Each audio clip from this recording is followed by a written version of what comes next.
listening to the Patriot Nation Podcast.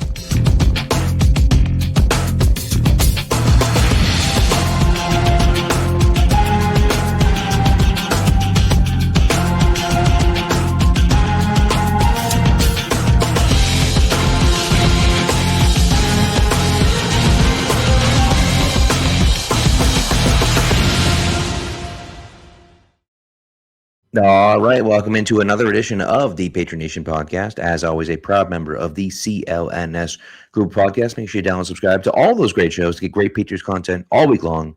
But tonight, it's your guys over at Pat's Nation Network. And Matt, holy crap, let me tell you, that was just dreadful football to watch. Bright side, though, little spin zone for the Patriots.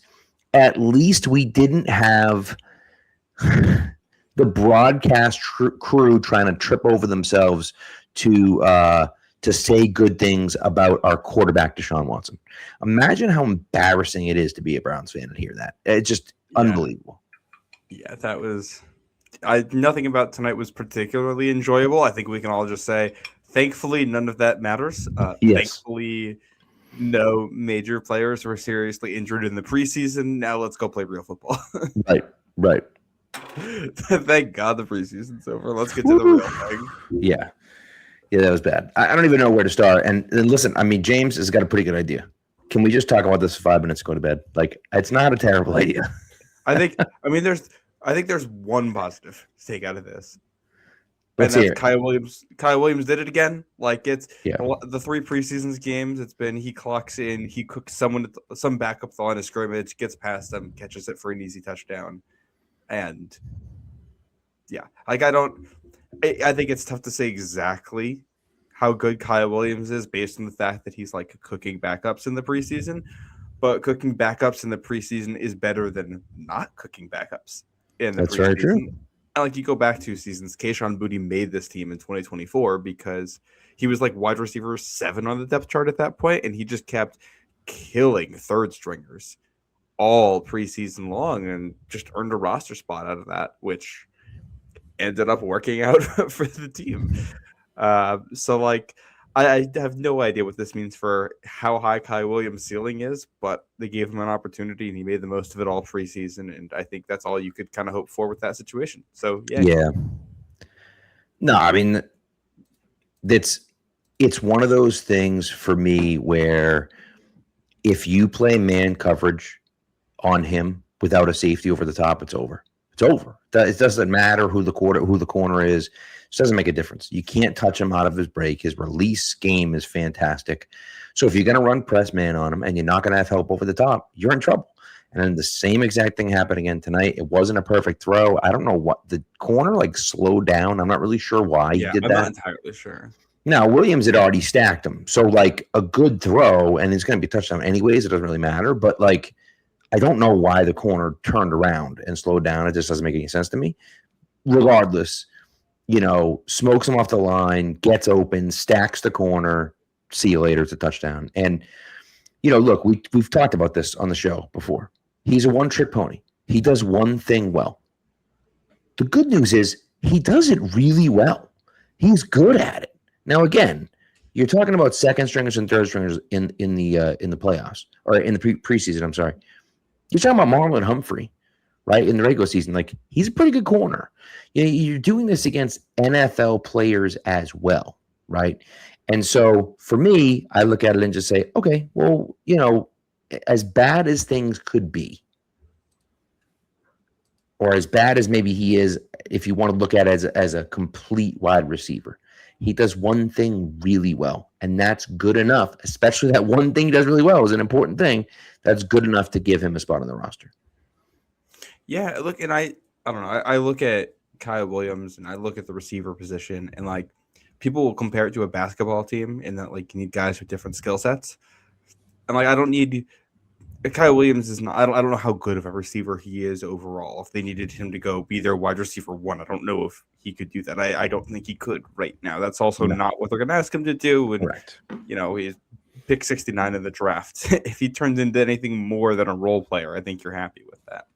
So I think he's going to have a clear role in this team. I think they're going to play 4 wide receivers. I think it's going to be Pop in the slot or Kyle Williams outside, with Dobbs and AJ Brown pretty much never coming off the field. Yeah. That's how it's going to be. And when one of those two guys comes off the field, it might be Mac Hollins in there just to keep some size and some blocking ability. And when Mac Hollins is in there, unless someone's hurt, it's only going to be because like they're running the ball and it's late in the game and you just want a big slot blocker type.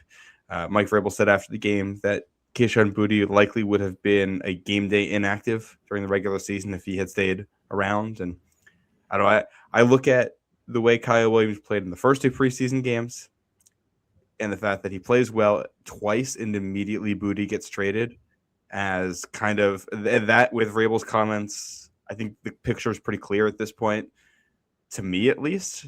And I go back to when we talked about the Kayshon Boutte stuff earlier this offseason. The thing I said is, like, I don't know if they should trade him. They should just wait for more information. Like was it deadline spur action? Wait till you're closer to a deadline because the price won't change between now and then. And you can get more information. More information you got is Kyle Williams has earned more of an opportunity, and other teams had receivers get hurt, and you had some clear defensive needs that needed to be filled. You make a trade that kind of answers all those things all at the same time. Yeah, it's a fair point. And listen, I said on the show on Monday when they traded him, like, we do have a tendency to overrate our players. I know I do the same thing too. Like, I get it. I do that. And I know that I do that because they're on my team, right? And I see them every day and I see them every game. And you see, okay, I remember that play they made. I remember that play they made, right? But it becomes one of those things where it's like, clearly he wasn't viewed like that in the league.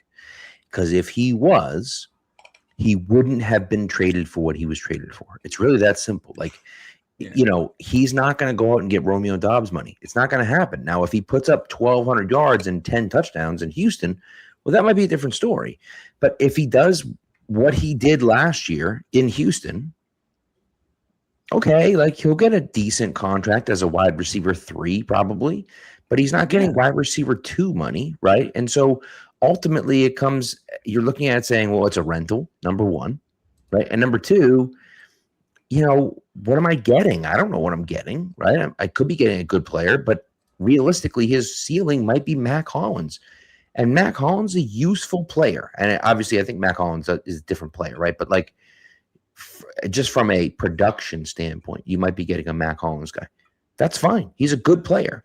But he's not going to be a guy where you're going to go out and pay $16 million a year. 17 was what they gave Dobbs, but you're going to give him $15 to $17 million a year to be a wide receiver for you. It's just not going to happen, unless he shows that he can do more with less pieces there. He had opportunities here to do that in 2024. Who were the wide receivers ahead of him in 2024? I don't know. I know one of them's retired now. Right. So that's what I mean. So it's like, there were a lot of guys ahead of him early in his career. He wasn't able to break through then. He's a good depth piece. But ultimately, that's all he is. And that's the reason why you didn't get much back for him. I'd say, like, he's a starting level receiver in the NFL. He's not a starter on this team with the way these pieces fit together. And like, he's one of, like, I think NFL receivers, there's like a certain tier of guys where, like, you can be anything from the wide receiver 2 on some teams who can get 800 yards, or you can be a wide receiver 4 who's going to get 400 yards. Mm-hmm. And I kind of view Boutte in that tier of guys where they are, like, I don't know. We use the metaphor, like, are you the truck or the trailer for quarterbacks? And I almost would say, like, if we're going to talk about it as receivers, like, they're the trailers. They're guys who can produce well, but they got to be in the right situation with the right quarterback, with the right play caller. And Boutte is, I think, one of those guys. When there's no shame in that, you're going to make a lot of money in your career. It's one of those guys. Yeah. It was just like he found himself in a middle ground in New England where it's a fair point. He's not going to be around long enough. Like, he's not going to be here past this season, so you're not going to put him on the field because you want to develop him. And he doesn't have one thing he does better than everybody else. You got to put him on the field for that thing. He doesn't play special teams, so there's just no obvious fit.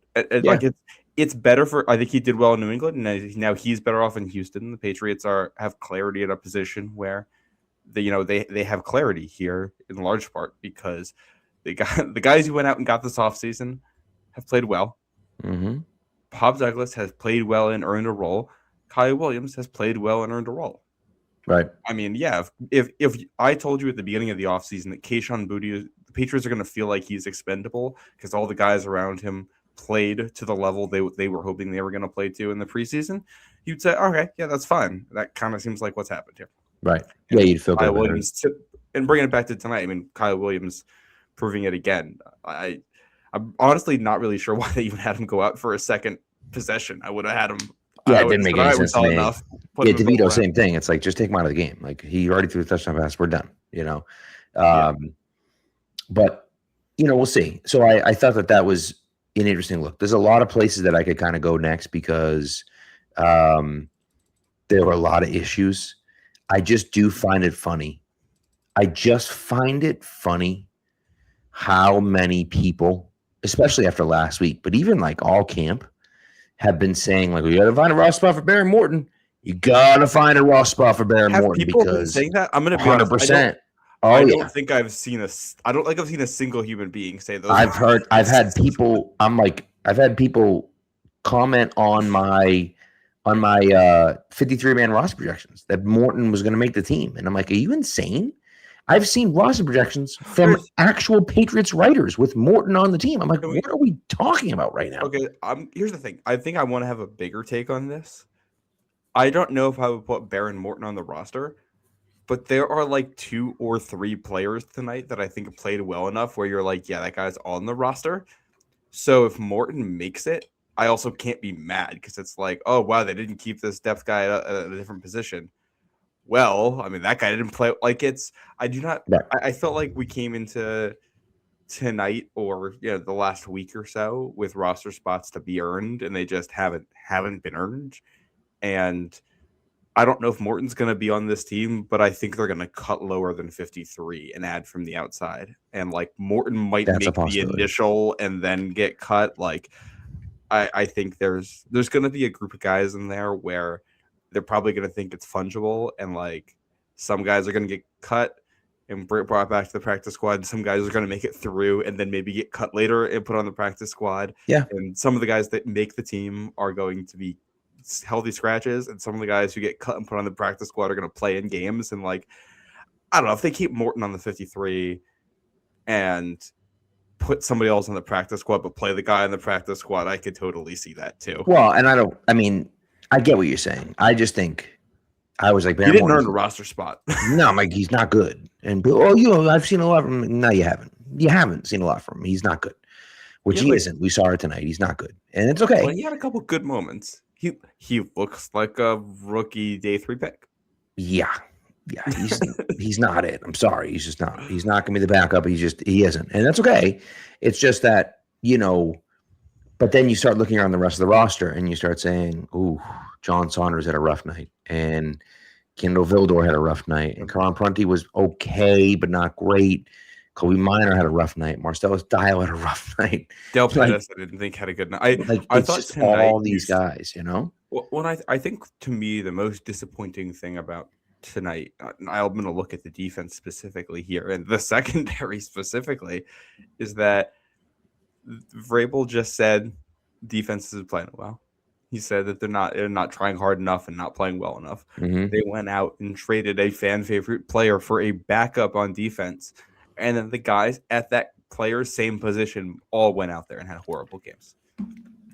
Like, you were told your job's not good enough. They traded for another player at your position to presumably take your job, and this is your last fighting chance for your job. And I say that at, really so many positions on defense, because I don't really think, I don't know if they just kind of cut all the backups on defense and started from scratch. After really, I don't think I would blame them. Yeah, the defensive line was. They were all bad. I thought Nnamdi Obiazor had a fine game. I thought he made some plays where I was like, oh, okay, he looks like he could be like a depth linebacker. Like, I don't hate that. I think he'll make this team just because he's on the rookie contract and Yeah. plays special teams, and like he has earned more opportunities, has been given more opportunities throughout the preseason, and has looked as out of place as the other players. So I think he's looked a little bit better than Muma and Wilson. I mean, just Muma's awful, and then Wilson's just like, nah, he can't do it either. So KJ Britt is out there. I think Britt and Obiaiza are going to make it. Both, I guess, if they keep 4 linebackers, those are your 4 linebackers. Britt does one thing well. He hits people hard. So, like, that's one defining trait from the linebacker group, and that might be the only defining trait of any player in that group that's positive. Yeah, it's a fair point. Yeah, I mean, that's another position. I will say, to take a step back from the ledge tonight, defensive line is awful. There's no one that played tonight that should be above your defensive tackle 4 when they're all healthy. Yeah. Edge is a little more concerning because you should have, in theory, seen your 3rd edge out there tonight, which we can get into in a second here. But if Harold Landry is still alive and is ever seen again at Gillette Stadium, in theory, he's your edge 3. So nobody that played tonight should be above edge 4. None of the corners that played tonight should be above your 4th corner. None of the safeties that played tonight should be above your 4th safety. None of the linebackers that played should be above your 3rd linebacker. So none of the names that played tonight should matter unless one, but in most cases, multiple players at that position are getting injured in the regular season. And obviously that's possible. But, this is... You're not going to have a 53-man roster of 53 guys that are good at everything. So, it's a fair point. Before we get into the aforementioned edge, let's do our ad break for Prize Picks, and then we'll come back. We'll talk about him, and we'll talk about a few other guys as well. It's a scorching sports summer, and you can make all your picks on Prize Picks. Women's basketball and baseball are heating up, and every football preseason game kicks off this month on Prize Picks. And with big tennis slams and major golf tournaments on the horizon, there's no better place for all your summer sports picks than Prize Picks, America's #1 sports picks app. Now, I thought I had it, man. I thought I had the lineup locked in today. I had less yards for Tommy Cutlets, which was great. I picked more yards for Efton Chisholm because I'm dumb. I just thought Efton Chisholm would actually get some run tonight. He didn't. And then I picked less yards for Dylan Gabriel, thinking, Dylan Gabriel's terrible. How could he ever look good?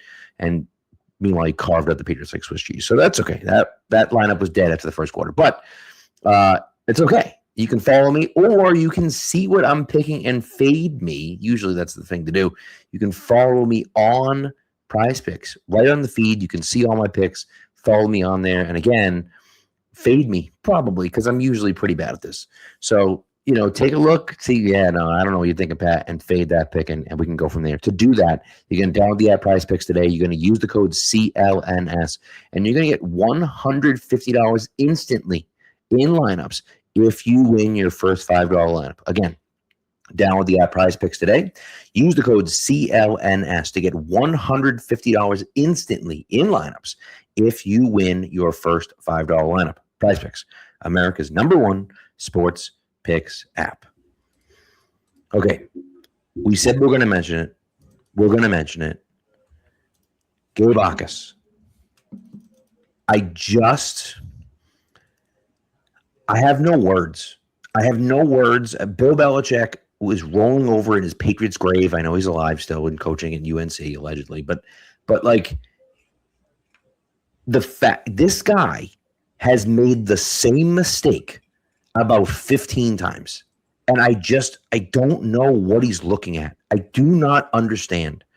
He has fallen for that flippin' fake to bootleg or RPO or read option over and over and over and over. And it's just like, dude, stop doing that. I don't understand it. It's crazy.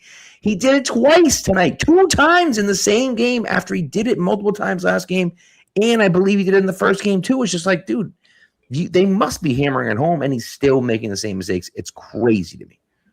But I will say, I do think in this scheme, they ask their edges to be aggressive. Like, this isn't like the Belichick days where the edge has to stay on the outside no matter what. They're okay, I think, with the edges crashing a little bit more often now. The mental with Akis concerns me less than the physical does with him now, because you can fix bad decision making in theory relatively easily. You school it up and you get experience and you learn to make better decisions over time. I'm concerned that he looks like just a guy athletically on a field with backups, or the guy who you traded up to take in the second round at a position where athleticism really does matter. I don't really see a lot of strength on his punch. Like he doesn't seem to have heavy hands. Guys aren't moving when he rushes into them. And we talked about how he's different from Keon White, and that Keon White's issue was that he didn't accelerate well. So even though he was strong, it wasn't generating force. Gabakis, I feel like we haven't really seen him accelerate all that well, and he's also not delivering a lot of force. He's a smaller player too, so he needs to accelerate more, and I'm just not seeing it. And like, in his defense, he's like 3 weeks into this thing, and a lot of times, if you see guys have improvements, it'll be either year 1 to year 2 or year 2 to year 3 when they've had a little bit more time in the NFL weight room. So I'm not going to kill a guy and say his career is over. But I'll say you typically don't see guys look this average athletically as edge rushers and end up being successful. I want to see how he looks in real games where you have a scheme and you have a plan of attack, and it's not just, hey, we're going to play basic stuff, go out there and try. But I made a joke on Twitter, but back in 2013, the Pats had was Chandler Jones and Rob Ninkovich essentially never come off the field. They both played more than 95% of the snaps that year. Yeah, and we might be asking Draymond Jones and Elijah Palmer to do the same thing, because Harold Landry is AWOL. Gabakis does not look like someone you really want to put on the field right now. And behind him, 42 Jesse Lucetta, he doesn't look like anything. No. Quintavious Hutchins, I mean, he's made some plays this preseason. I don't think I've seen a defensive end make as many plays as Hutchins has in the preseason at points and have no hype, because he had like the game-ending strip sack. Braden Swinson looks like just a guy. Yeah, it's a lot of replacement level players at edge. Everyone. It's just not, Parcells used to call him Jags, just a guy, just a guy. He's a warm body out there. But like the Akis stuff, I got it. I understand. I understood what people saw in him before the draft. He was a guy that scared me, and he scared me because he didn't have the technical prowess. He didn't have the moves.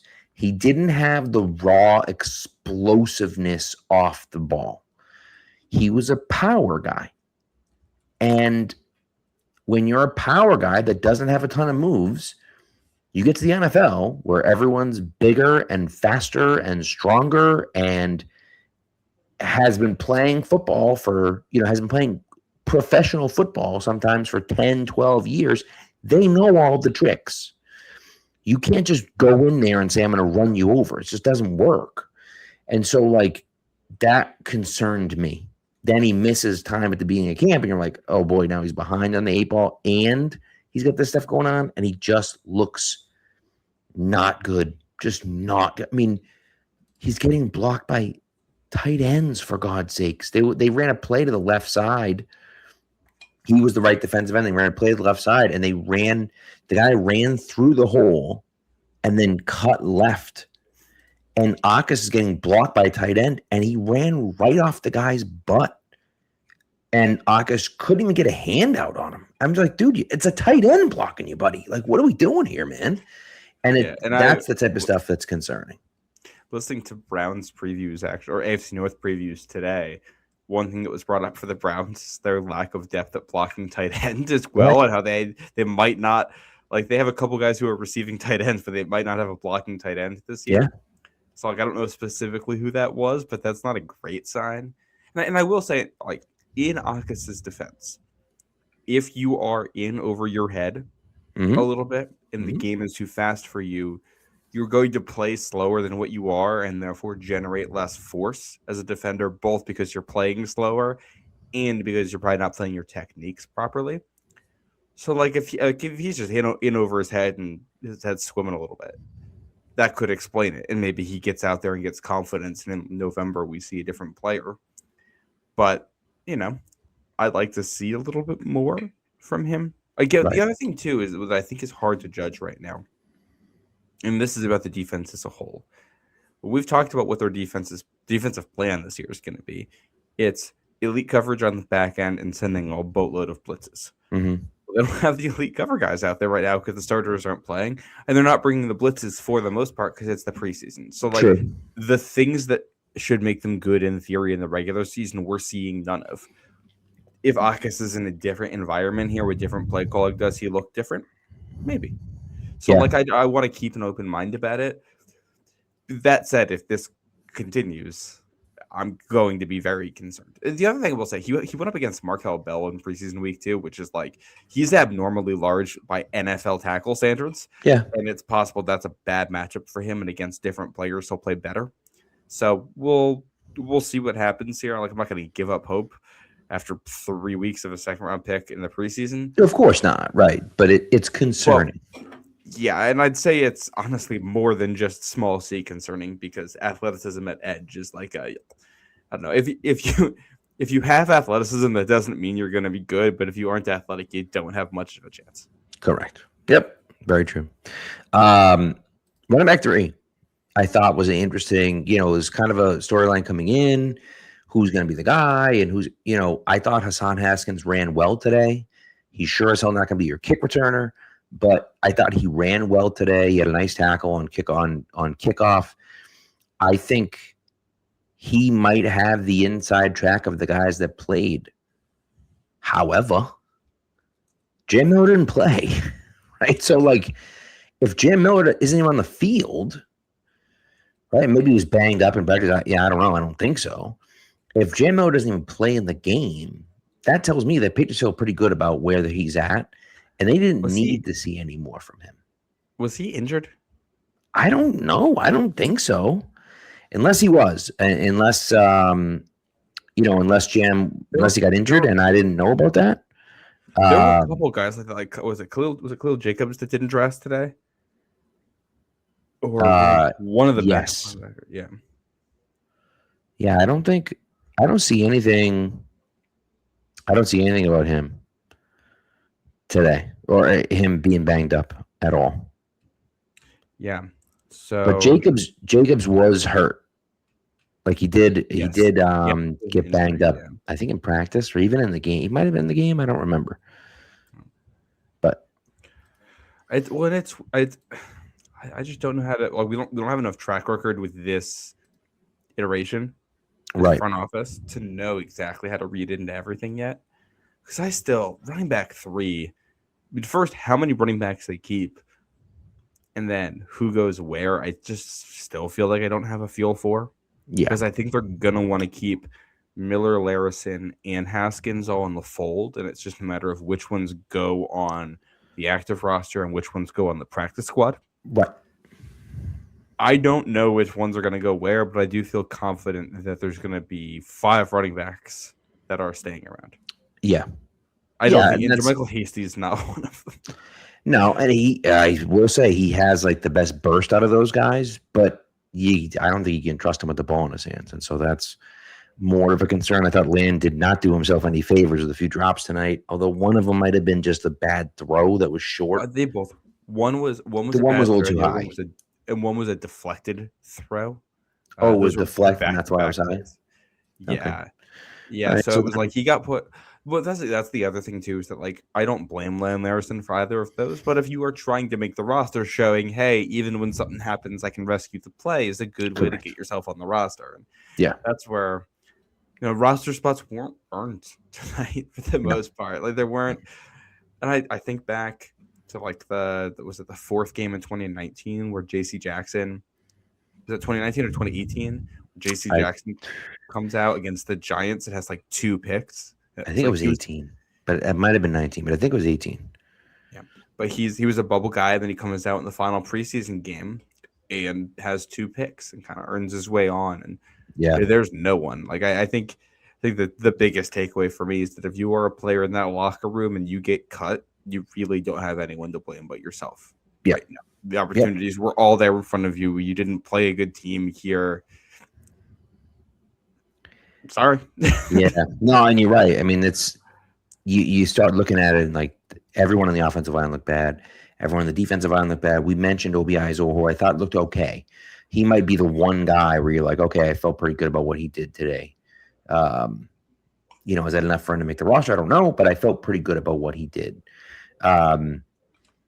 One guy, though, Matt Hack, he looked pretty good tonight. Yes, he may have earned the job tonight. 3 out of his 4 punts end up inside the 20. Of course, he had that like 60-yarder that ends up getting down at the 2-yard line.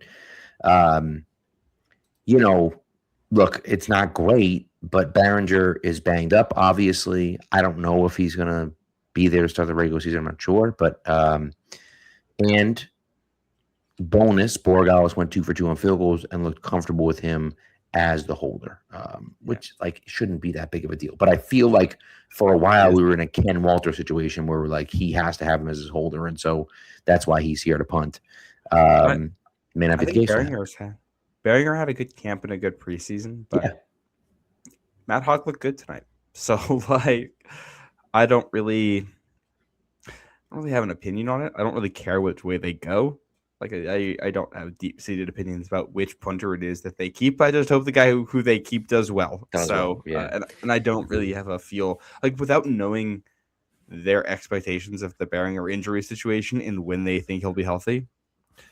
I mean, and again with the roster depth here, if they just kept 2 punters because they think Behringer's better and going to be ready for week 2 but not week 1, sure, man. Right.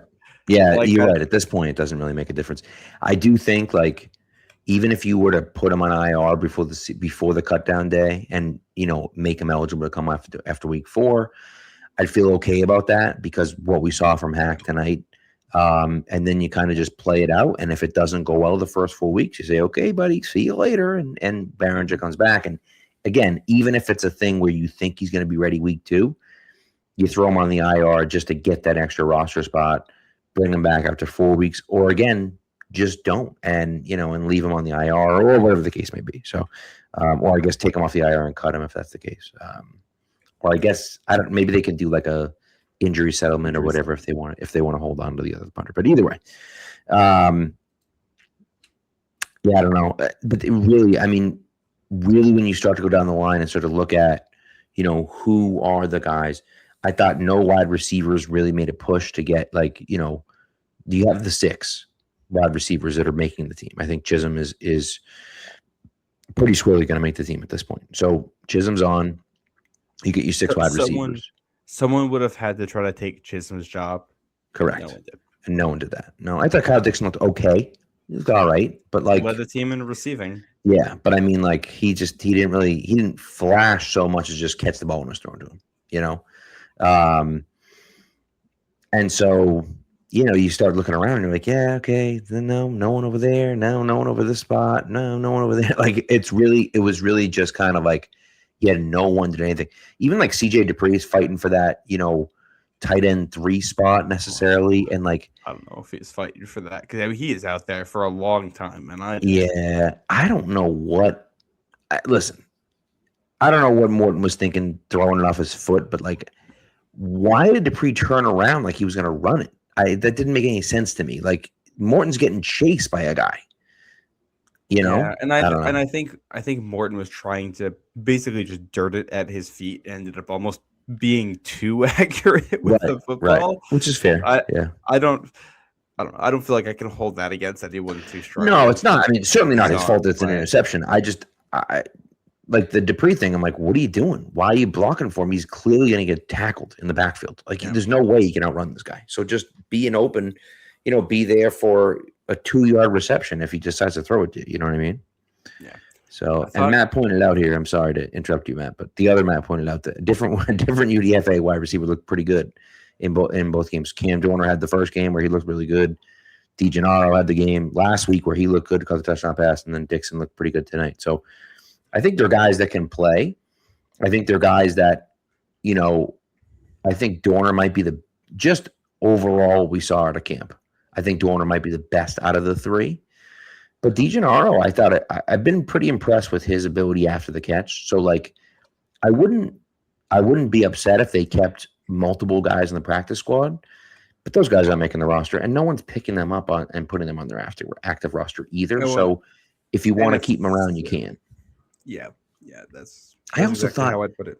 The Dorner thing is interesting because he didn't play. He played in that first preseason game, caught that long pass, caught the slant, and then he didn't play until the fourth quarter of either of these second or third games. It was weird. Do you remember what I said in that post game pod, Pat? Because we were worried about is there going to be situations where they wanted to hide him or something like that, right? Yeah, I said if they're worried someone's going to pick him up and they don't want someone to do that, they could just hide him the rest of the preseason. They may have done that. Yeah. I think that's very possible. Or instead of hiding, it's we know what we got in him. We're going to give the other guys a look. Right. Yeah. We don't need to see what else. Yeah. The fact that different receivers popped could have been intentional. They wanted to give guys a tryout and give them a call and plays for a specific guy because they want to see if this guy can get integrated. They want to see how Fair it point. And I'd also say that I think we say all the time with NFL football, it's a lot easier to be good for one game than it is to be good for two games. That's very true. The repeating it is just very difficult, especially a position like receiver where you are so dependent on other factors. You are dependent on the play calling. You are dependent on the quarterback's play. You're dependent on the offensive line's play. Mm-hmm. You're dependent on weather conditions and situational football and all kinds of things for how much you're going to be involved in any specific game. And it's also preseason. There's a lot of weird things going on here. So, other than Kyle Williams specifically drawing opportunities early and winning them with backups against backups, once you get down to the third string, it gets pretty random with the opportunities, I feel like. And a couple different guys popped. We'll see if they want to keep anyone on the preseason. For the offensive line, if I had positive takeaways from this, I thought Lomu looked fine. They moved 51, James Hudson, back out to tackle. Yeah. I thought he looked better at tackle than he has at guard. Fair. Yeah, that's fair. I don't think he's going to make the team, but maybe – their issue right now is Marcus Bryant's hurt, and if they need another body, Hudson might make it. I think the idea of Hudson as a backup who can play guard and tackle is out. He can't play guard. I never want to see him there again. Agreed. Maybe Crownover makes the team. If you like him better than, if Bryant's hurt and you like him better than Hudson, then it makes sense, right? I think the highlight for Crownover was after the pick, he absolutely annihilated someone on the Browns, just destroyed them. Yeah. So that was cool. Other than that, I don't really have any other offensive line thoughts. So the guys that were out there tonight, I don't think are guys who are really even fighting for roster spots. I think the guys with roster spots are probably going to be Ben Brown, who's hurt, and Grove Van Roten, who joined the team too recently to even play in this game. Yeah, and we kind of had said that from the beginning that it kind of felt like the move was to sign Van Roten and just have him be your backup, and you don't even have to try him out. You already know what you're going to get from him, and that just seems to be the way that they've gone here. So I think Van Roten is the backup guard, and then Ben Brown, assuming that he's healthy in some variety, is going to be your kind of super sub center / guard. And then you kind of go from there. There's just no one else on the roster. Mekhi Butler can't do it. All these guys, they can't do it. They're not real players. And so they don't have any depth on the offensive line there. I think Lomu's looked okay. So I feel all right about Lomu. You give him a year to kind of mature and develop and get a little bit stronger, put some sand in his pants, maybe also get his mentality right a little bit. And I think you might have something there at right tackle. And if that's the case, then, we're obviously the Patriots are hoping for that, right? We're good for the next few years. That would be nice. So, Well, but it's unlike yeah. Don't let anyone get hurt. Yeah. Well, like I talked about on defense, like the offensive line, your top 5 on the interior should be set. So like nobody higher than interior offensive lineman 6 played in this game. Right. You think your top 2 tackles are set. Lomu is going to be your swing, and who's a developmental, and then Marcus Bryant presumably has earned the backup job if he's healthy. So no, like other than Lomu, who I thought looked fine, no one higher than tackle 5 played in this game for you. Right. It's possible your wide receiver 4 played in this game. He was the best player on the field for you. Right. Like you feel good about that. Yeah. For tight end, no one higher than tight end 3 on the depth chart played. For running back, no one which higher is a fair point. It's a fair point. Yeah. These are all like guys who are only going to be called to play for the most part to have a serious impact only if multiple guys get hurt at the same position. Like it's football. That'll probably happen at one of the positions. I don't think there's a team in the NFL that's going to lose multiple starters at multiple positions and feel comfortable with where they're at with the depth. That's just not enough good football players to go around. Everyone's looking for it in this league. So I think the Patriots need to get better. I would continue to turn over the depth and search for more because that's what you got to do. Mm-hmm. But I'm not going to be in panic mode about a loss like this. No, and I don't think you should be. And I mean, you look at it, and 38 guys were not dressed tonight. 38. Now, Lorenz Metz is hurt. Xavier Holmes is hurt. Khalil Jacobs is hurt. But Khalil Jacobs probably is your third string linebacker, right? So, like, if you start looking at it, right. And so you start looking at it and saying, okay, well, those guys, sure, take those few guys out. Let's say it was only 34 guys didn't play because they're roster locks. There's 34 players, right? You add in the punter, the kicker, the long snapper, you're up to 37 players. And 48 are usually active on game day. 47. Yeah, I think they changed it. It used to be 46, and now I think it's 47 or 48. So, like, you're talking about less than 10 guys are going to be playing, are going to be on your active roster that were playing tonight, and one of them is Kyle Williams. And so now another one's Efton Chisholm too, who I feel we're all fine with. That's true. And so Tommy DeVito, who we're all fine with. Right. So now you're like, okay, we got like 6-7 guys out there, right? That are depth players, realistically. And then you start saying, oh, yeah, so all these guys that are on the field tonight aren't even going to be on the roster. They're not even going to be on the team.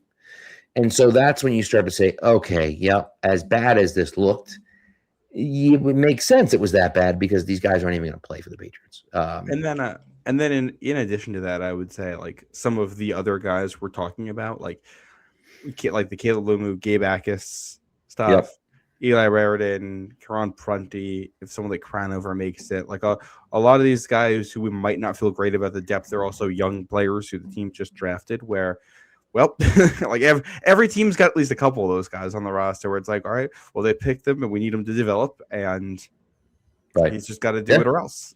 And like that's where we are. So I feel like if it's 34 who didn't play tonight because the roster locks, you very quickly get up to like 40. I feel like with specialists and guys who played tonight who are going to make the roster anyway. Right. So like, we're not talking about a lot of roster spots that were open. I will say, like, I thought we were good with the depth at corner. I think Prunty is making this team because I think he's been one of the better guys there. Kindle Vildor is a guy who I assumed had kind of made himself a roster lock with the way he played in the preseason. I did note after the last game, listening to, I think it was Evan Lazar talking about him, basically said that even though he's played well in the preseason games, he has looked very bad in the joint practices, specifically the second Eagles one. The Eagles went after him and just picked on him. Yeah. And I wonder if he's a surprise cut candidate here, if there is one. Right. Just because I think he's a name people didn't know that they might know now because there was on-ball production at corner. You don't usually see that. That's a standout. And it's also like he might make the 53, but not make it to the opener because It's they also true. have him do it and then claim a guy at corner on waivers and just cut Vildor the next day to make room for somebody. Right. It's fair point. And that's where it's like I feel like and this is not a bad thing, but I feel like the 53-man roster cut down used to be this massive who's in, who's out day after a couple rounds of narrowing it. And now it's just kind of like, all right, well, the roster's really kind of 70 guys now because the practice squad's so big and you can elevate guys. Yeah. And the fact that you can, like, there used to be a lot of shuffling because, like, a lot of manipulation because of IR stuff. Like, okay, we got to wait and put this guy in IR and cut someone and bring him back. And there was some drama there. They fixed it. I think they've smoothed out the system really well to a way where the actual cut down, which will happen Sunday at 4, is just, like, not nearly as noteworthy a deadline as it was a decade ago. I agree. So we'll see. We'll see what happens on Sunday. Anything else? Any other? I think because it blew up today, we have to at least spend 5 minutes on the Christian Gonzalez stuff. Yeah, I can go first if you want because go ahead. Yeah, I mean it's today. I think yesterday Elliot Wolf spoke and was basically asked if what Kraft said about them offering more money than anybody else was true, and he confirmed it was, or he said that it was. And I think what you saw today, reports from Adam Schefter and others, was probably the Christian Gonzalez's camp pushing back on that and basically getting their side of the story out there. And I'll just say I think this thing has gotten uglier and messier than it should have at this point. And it's not Christian Gonzalez's camp that opened their mouths first to go to the press and try to, negotiate there. That's on Robert Kraft for kind of opening training camp with that. And that's where the blame lies on that. I had no issue with Robert Kraft's comments because I was operating under the assumption that they were close enough to a deal that he felt like he could say that. Well, that's clearly not the case. Or if it was, he misread how those comments would be interpreted. And this is where we are. And that's disappointing because there was just no reason to say that and put this out in the open, and you just make yourself look bad in the process. As for the actual negotiations, I would guess it's some combination of they're offering more max money but less guaranteed money than Seattle did. I know Devin Witherspoon's deal is like basically 2 very high-paid years, then almost a year-to-year. And I do wonder if the sticking point here is that like Witherspoon's able to get as much money as he did because it can be a shorter-term contract. And Christian Gonzalez might be looking for that money, but also more longer-term guarantees. And he should ask for more. I also think if you're the Patriots, you're going to say, well, we're willing to beat Devin Witherspoon's contract in a number of aspects. We're not going to beat it in every single one. You're going to have to compromise with us somewhere. So I can't tell you if I'm optimistic a deal gets done, but I think big picture, there's 2 avenues here. You're going to sign Christian Gonzalez, and the sooner you sign him, the better, because the longer you wait, the more the price is going to go up. Correct. Or you're probably going to have him here this season, and then you're going to have to trade him and try to reinvest whatever assets you get back into the defense to try to make up for losing him. One of these paths seems significantly riskier than the other to me when you consider how well Christian Gonzalez has played, how good of an athlete he is, and how young he is. And unless there was some significant medical concern that we don't know about, that they also wouldn't be bragging about offering him as much money as they are if that concern existed. Like you just got to get the deal done if you're New England, and to be the ones to go to the press first about it in a situation where you really do have more to lose here. I think if you don't keep the player, is just poor management, poor tactics. And like, it's possible Kraft is being cheap here behind the scenes on how much he's willing to guarantee up front. I can't comment on that. Anything there is really, what do you call it? Speculation. I know for sure though that he should not have opened his mouth. Don't do it. There's no reason for him to have done it. It was dumb at the time. And I know he's basically responding to Felger, but that's what these people want. They want you to respond to them. You don't have to. Just let them talk about it. It doesn't matter, right? And You're never going to appease them.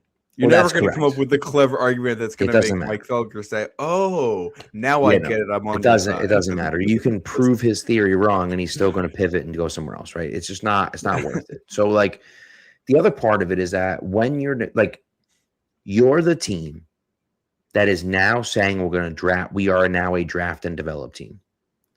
You cannot be a draft and develop team. Draft a guy.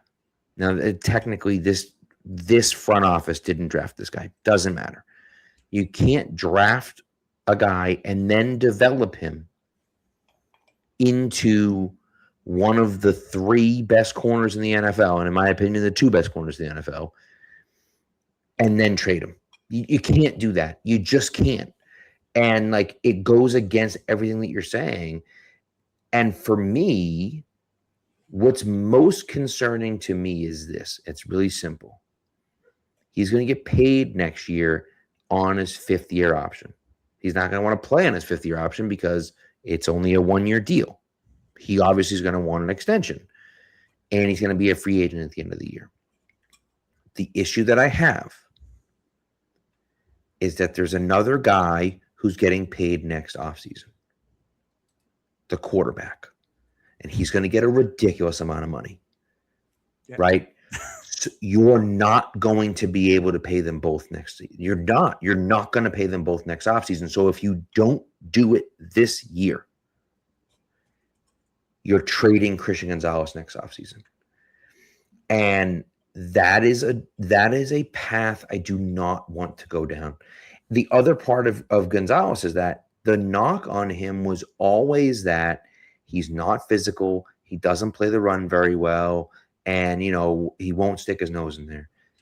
He was really physical last year. He got in line with what the Patriots wanted to do, and he did it. And he did it well. And I just think that if you're, and then he showed up to training camp and didn't say a word and busted his ass in training camp. It looked great. And then Kraft opens his mouth and he gets hurt. Right. And so it's like, oh, okay. And listen, Gonzo has dealt with injuries before. Maybe it was a coincidence. Yeah, I think maybe that wasn't the case. Kraft opened his mouth first day. Yes, that's true. So I think he really, I don't think he was, I think he really was hurt. They nurse it maybe a little bit more so we didn't have to play in on the joint practice. I don't know. I don't know the answer to that question, right? But the point is that he was here. He was working his tail off. He's been doing it. Witherspoon signs, and now it's like, okay, now we have the terms of Witherspoon. Now we can figure it out. And now the Patriots are balking on it. And I just, it drives me crazy. And this is like Mookie Betts all over again. And if we trade this guy, man, it's going to be devastating to the fan base. It's going to be devastating to the team. And, it's going to be bad. Well, I wouldn't necessarily say it's going to be devastating. I would say it's risky. Christian Gonzalez is a known asset. You know exactly how good he is on the field. Right. If you're trading him, it's probably going to be for a mix of players and draft picks. The players you're getting back aren't going to be as good. And the draft picks you get back are speculative. You might get someone as good as Christian Gonzalez again. And if you get someone as good as Christian Gonzalez on a rookie contract, maybe you end up coming out of this better off. But that is a risky decision.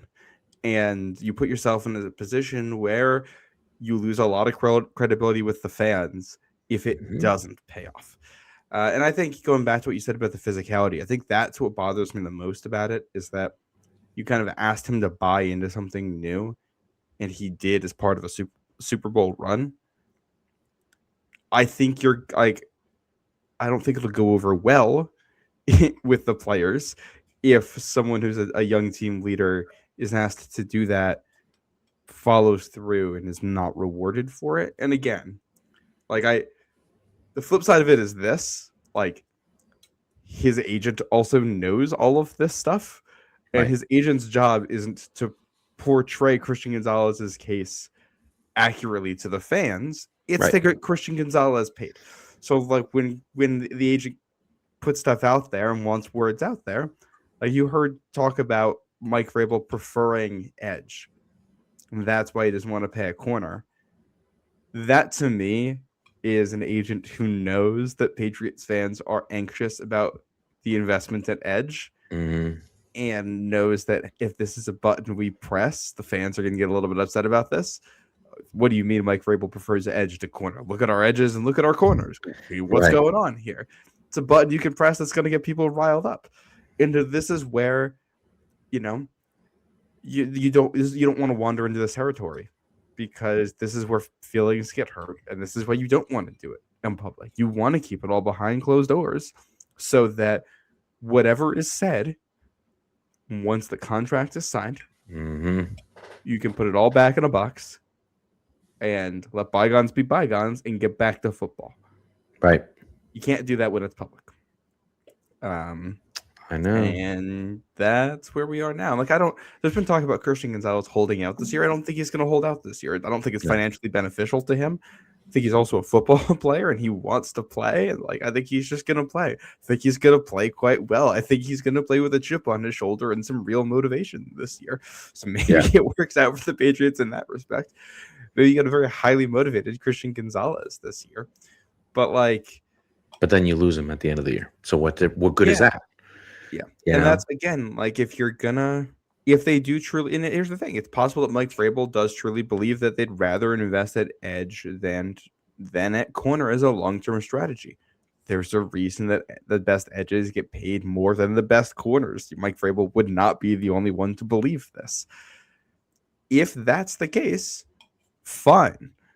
But, that means that when you are trading Christian Gonzalez, you have to use it to get a Christian Gonzalez level player at edge. Are you trading Christian Gonzalez and getting Will Anderson back? Right. So, if that's what we're talking about, sure. I don't think the Texans are making that trade. No. I think that's are you trading to Cleveland and getting Jared Verse back? Like these are the types of moves, if you're going to do a 1-to-1, I think that you'd have to pull off to make it fair and to make everyone feel like you're doing it the right way. And I don't know. We're coming off a Super Bowl season's less than 2 weeks away. I don't want to be talking about this. I would like to be talking about this football team and what's going to happen this year. And, if the two sides are just having a genuine disagreement behind the scenes and they're going to get a deal done and they're hashing out final stuff right now, then that's fine. Maybe they get this done before the start of the season and, September 9th rolls around and we're not thinking about this anymore. Right. But you've made the process more dramatic than it needed to be, and fans remember that stuff. Right. And ultimately, right, what it comes down to for me is that if you're the Patriots, you talk about, if you're saying edge is important, and that's fine, you got to be able to draft an edge then, if that's the case. Yeah. And if you've whiffed on Gabe Akis, then you're like, oh, but that's not good because we took that guy in the second round, right? And I would say also whiffed on the Harold Landry signing at this point, right? Which I had that was the first move they made, and I had skepticism about paying an aging edge rusher who was already showing decline as much money as they did. Right. And I think you look at one of the reasons they were less active in free agency this year than I think you would expect given the cap space. It's the fact that they kind of have to roll over cap space from this year into next. Part of that's because you paid Harold Landry a lot of money, and you paid Carlton Davis a lot of money, and you paid Milton Williams, Robert Spillane, and some of these have worked out. One of them didn't. And, edge is a spot where Keaton White didn't work out. Gabe Akis hasn't shown anything so far. Your big signing in Harold Landry, he's been good when healthy, but he hasn't been healthy. Right. Kayvon Chason was good, but he left. Draymond Jones, obviously, we haven't seen. There's a world you go out there week one. And I will say this. For all of the well-deserved hullabaloo about the edge position, I think when they take the field week one, they will be better at edge than they were in the Super Bowl, because the Super Bowl, it was Elijah Ponder, Kayvon Chason, and whatever was left of Harold Landry at that point in the season. Right. Right. And this year, it's going to be Elijah Ponder, but theoretically at least a little bit better. Yeah, you think. And Draymond Jones, who I think is better than Caleb Von Jason, and Gabe Akis, who even if he's not great, should not be worse than the version of Harold Landry you were getting in that game. It's a fair point. So like it's like the depth isn't good. You're not as good at the position as you'd like to be. But it's like I also just like they're not good on relative to the scale of like what you would like a contender to be, and they're not deep relative to the scale of what you'd like a contender to be. If everybody stays healthy on defense, I don't think it'll be a big issue. But like, it's not ideal. No, you'd wish it was better, and you can't fix all the problems at once. That's the other thing. This roster was really bad. That's true. That's true. So fix what you can, sign the guys that you have, and go from there. So we'll see. Well, and then draft replacements. What are the like? You go back to the before the 2024 team steps on the field. Your biggest positions of need: quarterback premium position, wide receiver premium position, offensive tackle premium position, edge premium position. They had nothing in any of those. Right. Drake May has worked out. It seems like they fixed wide receiver. I think they have fixed tackle, or at least it's in a significantly better spot than it was 2 years ago. They fixed 3 out of the 4 premium positions in a 2-year span. I can't be that mad about the fact that they also haven't fixed edge. Correct. But you got to fix it at some point. I agree. So, all right, that's what we got. It's after midnight. We've going for over an hour, but that was necessary. So I have a wedding on Sunday, so we will not be doing a Sunday night show after the roster cut down. We will do a Monday night show. However, my first day of school is Monday, so I'm going to have a wedding Sunday night, first day of school Monday, and then podcast Monday night. Hope you know how much I love you guys. Here I am. It's getting to be that season too, because I have a wedding the following weekend. Yes. So there you go. See. All right. Well, that's what we got. Thanks for tuning in, everyone. We appreciate it. And we will talk to you Monday night after the Patriots cut down to 53 guys on the active roster. See you then. Be good to each other and go Pats.